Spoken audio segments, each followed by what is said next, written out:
Kami masih berdiskusi bersama Mariza Patria dari Partai Gerindra, Guntur Romli dari PDI Perjuangan, dan juga Mas Arya Fernandes dari CSIS. Pak Riza, melanjutkan pertanyaan saya di segmen sebelumnya. Jadi dengan sikap Partai Gerindra dan Koalisi Indonesia Maju untuk konsisten membuat suasana politik jadi sejuk, apakah ini bisa diartikan bahwa ada harapan sesungguhnya dari Gerindra bisa membawa PDI Perjuangan bergabung ke koalisi pemerintahan baru? Ya, jadi sekali lagi kami menghormati apapun yang menjadi keputusan Partai PDIP yang akan diputuskan Ibu Megawati. Apakah berada dalam koalisi maupun dalam pemerintahan. Biarlah nanti Pak Prabowo nanti dan Ibu Megawati yang akan bertemu dalam dialog tersebut. Nanti kita akan dengarkan apa saja yang menjadi kesepakatan, diskusi, dan dialognya.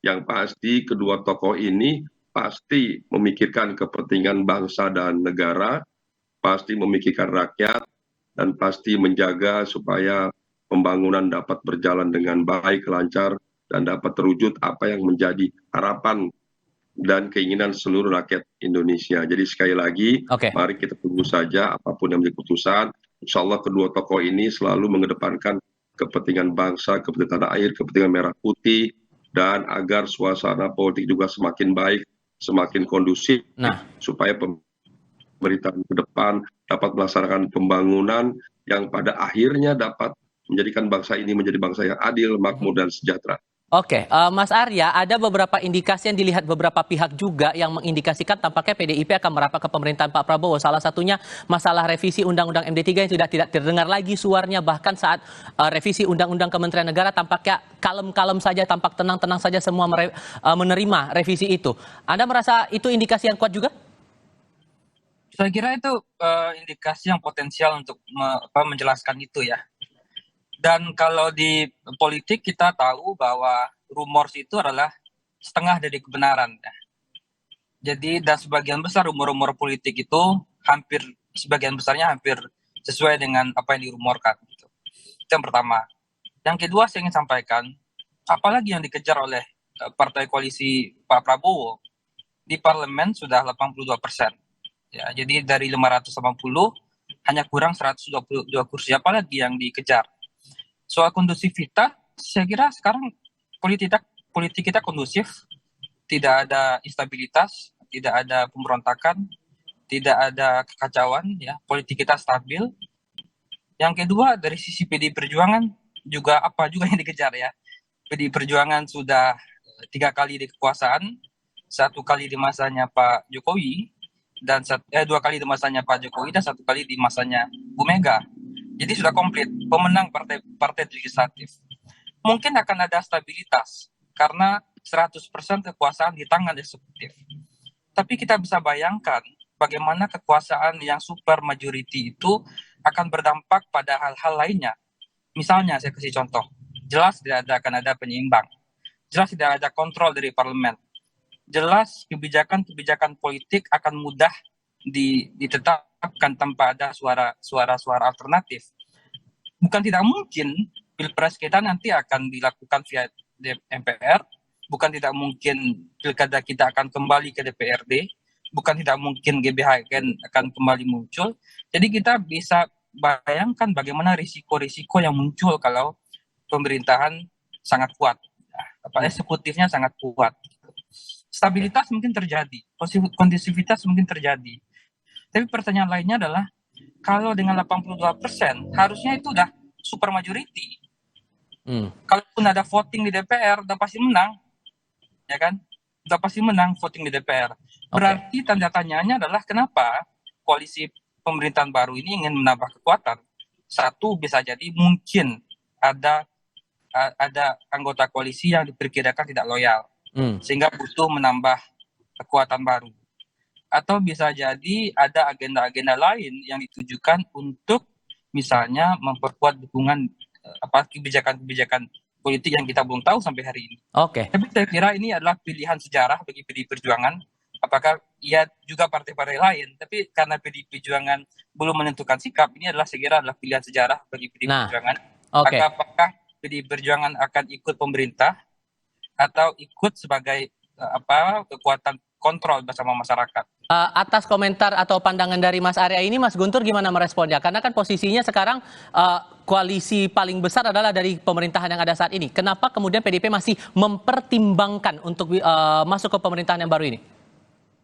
Ya, karena kami melihat benar-benar itu suara-suara dari publik, dari kelompok-kelompok sipil, dari kelompok-kelompok pro-demokrasi yang menginginkan PDI Perjuangan itu tetap membangun kekuatan penyeimbang dan membangun mekanisme kontrol, checks and balances dalam demokrasi, Mas. Saya kira ini yang juga menjadi pertimbangan utama Ibu Megawati untuk tetap, katakanlah sampai saat ini belum memutuskan mau berada atau di luar pemerintahan. Namun kami ingin mengatakan bahwa dalam setiap pertemuan politik itu kan segala kemungkinan bisa terjadi. Bisa saja nanti ada arahan, ada perintah dari Ibu Ketua Umum kami bahwa kami akan masuk dalam pemerintahan. Ya bisa jadi, maka kami akan berjodoh dengan pemerintahan Pak Prabowo. Tapi kalaupun tidak jadi masuk dalam pemerintahan, ya kami juga tidak akan membangun sebagai politik permusuhan. Ya kami sangat mengerti apa yang disampaikan Pak Prabowo itu, 1000 teman terlalu sedikit, 1 musuh itu terlalu banyak. Intinya PDI Perjuangan pun kalau berada di luar pemerintahannya Pak Prabowo tidak menjadikan itu sebagai politik permusuhan, tapi politik penyeimbangan. Dan kalaupun program-program itu nantinya bagus, kami akan berada di depan untuk membela. Kalau program-program itu berpihak kepada rakyat kecil, ya, kepada kaum marhain, maka PDI Perjuangan meskipun tidak berada dalam pemerintahan akan menjadi garda terdepan membela program-program tersebut. Sekalipun sudah punya pengalaman 2 periode di dalam pemerintahan, Anda merasa bahwa partai masih tetap mempertimbangkan untuk bisa masuk ke pemerintahan yang baru nanti? Intinya kami sampai saat ini masih menunggu arahan dari Ibu Ketua Umum kami, Ibu Megawati, bahwa ya kader pun siap, mau di luar oke, ya kan, nggak mau di dalam juga oke.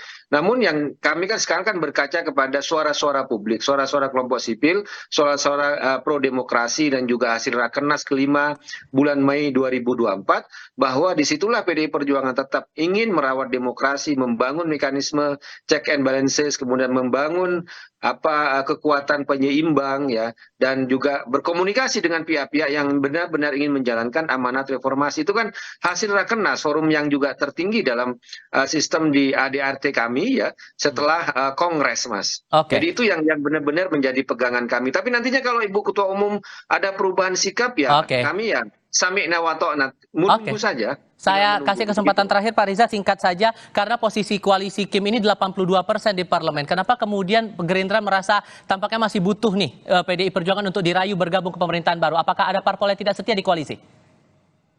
Tidak ada hubungan, semua partai dalam Kim maupun Kim Plus itu sangat solid, sangat baik. Semua ingin memberikan kontribusi, pengabdian, pengorbanan terbaik bagi kepentingan bangsa dan negara dengan bergabung dengan Pak Prabowo dan Mas Gibran. Jadi sekali lagi semua partai-partai yang berkoalisi itu baik dan solid, semua akan memberikan kontribusi terbaiknya. Dan yang kedua terkait PDIP, kita sesama partai politik saling menghormati, saling menghargai, tidak ingin mencampuri apalagi mengintervensi apapun yang menjadi keputusan PDIP, kita hormati, kita hargai, dan semuanya baik. Di dalam koalisi baik, di luar baik.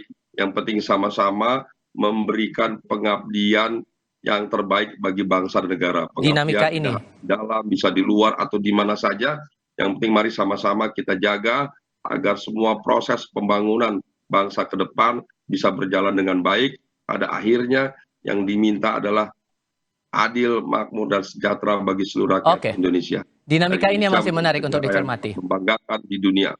Insya Allah di bawah kepemimpinan Pak Prabowo, Indonesia akan menjadi negara yang hebat.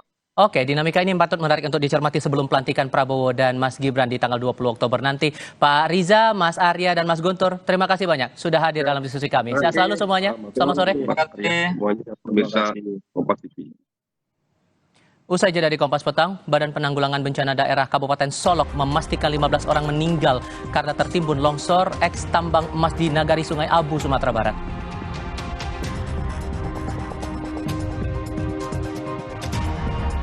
Kami juga mencermati caleg terpilih Tia dari PDI Perjuangan atau Tia Rahmania maksud saya mendatangi Bareskrim Polri untuk berkonsultasi usai dipecat partai karena kasus penggelembungan suara.